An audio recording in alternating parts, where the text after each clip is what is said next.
Hey y'all, welcome to Cooking with Miss Holt. We are going to make something from my first cookbook today, which looks similar to the second one, but it's different. This one is called Cooking with a Small Town Girl. And what we're making out of my first cookbook today is called My Aunt Jane's Mississippi Mud Cake. Now, I will tell you, Aunt Jane is real. That's my Aunt Jane. And she is one of those people that's just beautiful inside and out.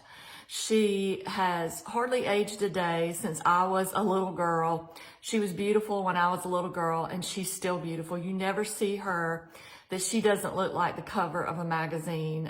You never see her that she's not laughing and happy. And I just love that. And you know how now we're in the holiday season and we're going to dinners and family reunions and all that. Well, you know how there's people that they bring their specialty every time, and you wait for that person to bring that. Like you're like, oh, I hope so-and-so brings that cake or whatever. Well, my Aunt Jane brought this to a lot of dinners when I was a little girl, and I could not wait. I could not wait until she walked in the door with this. It was just one of my favorites of all time, and she did such a good job with it. She, somewhere along the way, she gave me this recipe, and it's in my first cookbook. So I have to give all the credit to her. It's not mine, but she is just one of my favorite people of all time. So anyway, let's get started, and I'll show you what we're gonna do. Now, people ask me all the time, what's your favorite this or favorite that? Well, today we're gonna use cocoa, and Nestle is my favorite. It's just not as bitter as other brands, and I like it. That's my favorite. So people ask me about vanilla. I use Costco vanilla. Let me turn it around here. So I use Costco vanilla, and I have a Costco card. We actually don't really live near a Costco. It's 20 miles from us, which I know is close in some terms. But anyway, I have it shipped to me. So it'll last forever, and you have to buy 2 bottles to have it shipped. So I bought 2 bottles about a month ago. But anyway, that's what I use because I go through it really quick. So anyway, those are a couple of my favorite things. So we'll get started here, and let me show you what I've got. Okay, so in my bowl right here, I have 2 sticks of unsalted butter that I melted with a half a cup of cocoa, and I will put all these measurements in the comments. I went ahead and put my teaspoon of vanilla in here. But anyway, so 2 sticks of melted butter, unsalted, half a cup of cocoa, a teaspoon of vanilla. That's what we've got in there so far. Okay, then we're gonna add 2 cups of sugar and 4 eggs. Okay, and it's called Mississippi Mud Cake, but I will tell you, it has more of a brownie texture, okay? So let me get this beat up, and then I'll be right back. Okay, I've got our butter, sugar, eggs, vanilla. I think that's what we got in there so far. Yeah, cocoa, beaten up. So, and that's what it looks like right there. That's what it should look like. It's kind of thick. Okay, and then in here, I've got 1.5 cups of just all-purpose white lily flour. And I'm putting, like I said, 1.5 cups, and I've got 1/4 teaspoon of salt in there too. So we're just gonna put that in there. All right, so what I'm gonna do is I'm gonna beat this up, and I'm gonna pour it into a 9x13 pan, and I'll show you once I get it beat up and I'll pour it in the pan.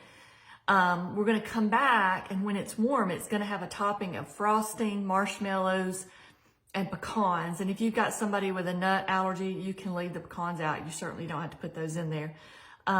But let me get this beat up, and I'll pour it into the pan and show you what it looks like. Okay, y'all, this is what it looks like when you get it beaten up, and I put it in a greased and floured 9x13 pan. You can do it in glass, you can do it in metal, you can do it in a disposable pan. It doesn't matter. And if you want to put pecans or walnuts in the base of this, you can just, chop up 1/2 cup or so and just throw them in there, and it'll be fine. And you can leave it just like it is, and that'll be fine too.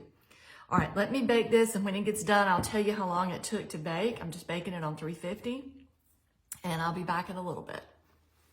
Okay, y'all, this is what our cake looks like when it comes out. And you can see there's a couple of marks where I put a toothpick in there to make sure that it's done.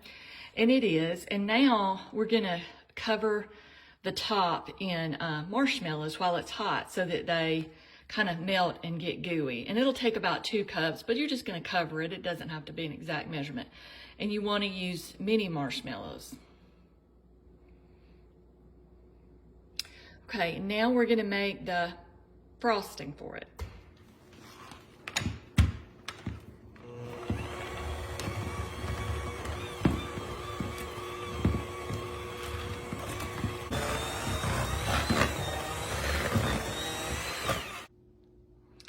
Okay, y'all, our frosting is done. I put the milk in it and finished beating it up. I've kind of had to leave it and go back and forth between some things. So, but anyway, I got my milk in there, and the frosting again was powdered sugar, butter, vanilla, and milk, and you just beat it up. Now, I let the cake cool for about 30 minutes before I put it on here, so it's not ice cold, but it's not screaming hot either. So I let it cool for about 30 minutes. Now you can see I purposely kind of left the little edges of the marshmallows showing around so people know what it is. And I also sprinkled some pecans on the top of the cake before I poured the frosting on. Now you can do that. You can put some in the frosting. You can do walnuts. You could just leave them out and not have any nuts at all. It's not going to matter. It's still going to be good. And I'll tell you another thing that I did too. After I poured the marshmallows on, I like the marshmallows kind of gooey. So I set it back in the oven for about 2 minutes, and the marshmallows will puff up just a little bit.